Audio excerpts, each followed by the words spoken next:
मेरे प्यारे बच्चों, मैं मेहताब सिद्दीकी। स्वागत है आपका आपके अपने यूट्यूब चैनल में। बच्चों, आज की इस वीडियो में हम लोग एक स्टोरी को हिंदी से इंग्लिश में ट्रांसलेट करेंगे। तो आपके सामने एक स्टोरी लिखी हुई है। ये लिखा हुआ है, कल वर्षा हुई थी, आज भी पानी बरस रहा है, हर तरफ पानी ही पानी दिखाई पड़ रहा है।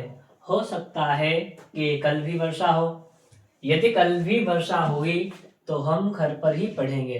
तो ये स्टोरी आपके सामने लिखी है। आपको इसका इंग्लिश में अनुवाद करना है। तो देखिए कैसे करते हैं। यहाँ पर लिखा हुआ है, कल वर्षा हुई थी।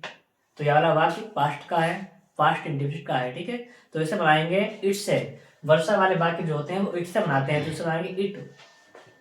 इट पास्ट इंडिफिनिट में अगर वाक्य अफर्मेटिव है तो आपको उसमें क्रिया की सेकंड फॉर्म का प्रयोग करते हैं। तो हो जाएगा इट रेन,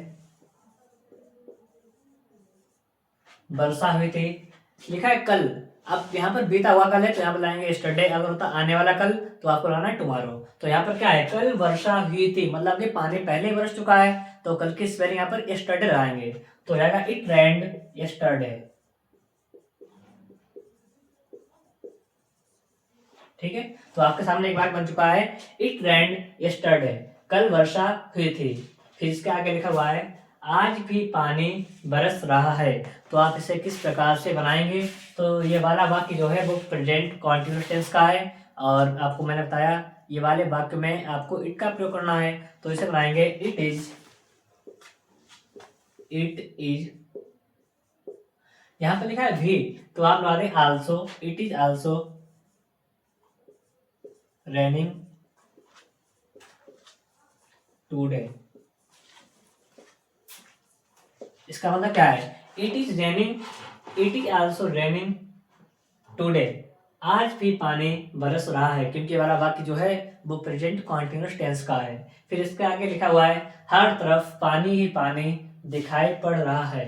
तो आपको क्या करना है, इसका भी ट्रांसलेट करना है। लेकिन आपको एक बात पता होनी चाहिए कि अगर आप हिंदी से इंग्लिश बना रहे हैं तो उसमें सेम टू सेम नहीं हो सकता है। ठीक है, तो इसे बनाएंगे, हर तरफ की स्पेलिंग होती है एवरीवेयर। एवरीवेयर, इसका बनाएंगे वी कैन सी, माने हम देख सकते हैं। वाटर माने पानी। ठीक है, तो आप इसे क्या बनाएंगे, एवरीवेयर माने हर तरफ, वी कैन सी वाटर, हम पानी ही पानी देख सकते हैं। इसका मतलब ये हो गया है। फिर इसके बाद में लिखा हुआ है, हो सकता है कि कल भी वर्षा हो। यहाँ पर संभावना की बात है, तो उसे बनाएंगे इट माइट, माने हो सकता है। इट माइट,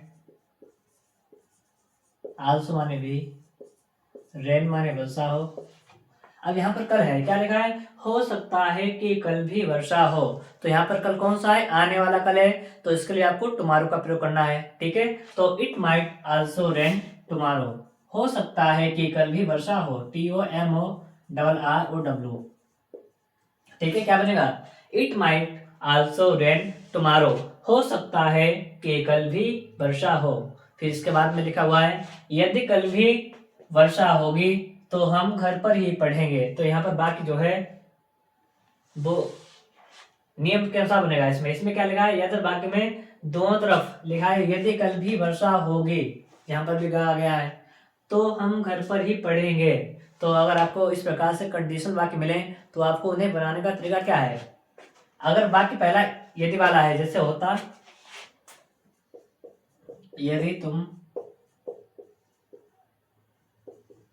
पढ़ोगे तो मैं तुम्हें पढ़ाऊंगा, जैसे ये वाला वाक्य यहाँ पर लिखा हुआ है। ठीक है, तो आप इसे किस प्रकार से बनाएंगे, अगर आपने ये वाला वाक्य बना लिया तो आप ये वाला वाक्य भी बना लेंगे। तो इसे बनाने का तरीका है, यदि तुम पढ़ोगे, तो इसको आपको बनाना है यदि तुम पढ़ते हो। ये पहला वाक्य जो है वो आपको प्रेजेंट इंडिफिनिट बनाना है, यदि के साथ वाला। और जो दूसरा वाक्य लिखा हुआ है वो आपको फ्यूचर इंडिफिनिट बनाना है। तो इसे किस प्रकार से बनाएंगे, यदि तुम पढ़ते हो, इफ यू रीड, मतलब यदि तुम पढ़ते हो तो के लिए कॉमा लगाएंगे। मैं तुम्हें पढ़ाऊंगा, तो आपको ये बनाना है फ्यूचर इंडेफिनिट टेंस में। तो ये बनेगा I shall teach you. I shall teach you. तो आपको इसी प्रकार से इसका ट्रांसलेट करना है। तो आप इसका किस प्रकार से करेंगे? तो पहला वाला वाक्य बनाएंगे, यदि कल भी वर्षा होती है तो हम घर पर ही पढ़ेंगे। तो इफ इट रेन्स, यदि वर्षा होगी, ठीक है। इफ इट रेन्स, कल की बात हो रही है, tomorrow, comma if it rains tomorrow. तो लिखा हुआ है हम घर पर ही पढ़ेंगे। तो वी माने हम, we shall study at home. तो देखिए, आप इसे एक बार फिर से समझ लीजिएगा क्या है क्या नहीं है। पहला वाक्य लिखा हुआ है कल वर्षा हुई थी, तो आपको बनाना है इट से। इन वाक्यों में आपको इट का प्रयोग करना है, तो हो जाएगा इट रेन्ड यस्टरडे, मतलब कल वर्षा हुई थी। ये वाला वाक्य आपका पास्ट इंडेफिनिट टेंस में है। फिर लिखा हुआ है आज भी पानी बरस रहा है, तो हो जाएगा it is also raining today, आज भी पानी बरस रहा है। फिर इसके बाद में लिखा हुआ है हर तरफ पानी ही पानी दिखाई पड़ रहा है, तो इसे बनाएंगे एवरीवेयर माने हर जगह, वी कैन सी वाटर, हम पानी को देख सकते हैं या पानी ही पानी दिखाई पड़ रहा है। फिर लिखा है हो सकता है कि कल भी वर्षा हो, तो it might also rain tomorrow, हो सकता है कि कल भी वर्षा हो। फिर इसके बाद में लिखा हुआ है यदि कल भी वर्षा होगी तो हम घर पर ही पढ़ेंगे। तो इफ इट रेन्स टुमारो, यदि कल भी वर्षा होगी तो के लिए पावर आएंगे, हम घर पर ही पढ़ेंगे, वी शैल स्टडी माने हम पढ़ेंगे, एट होम माने घर पर ही। तो आपको इस प्रकार से स्टोरी बनानी है। तो अगर आपको वीडियो अच्छी लगी है तो आप लोग वीडियो को लाइक करें और चैनल को सब्सक्राइब करें।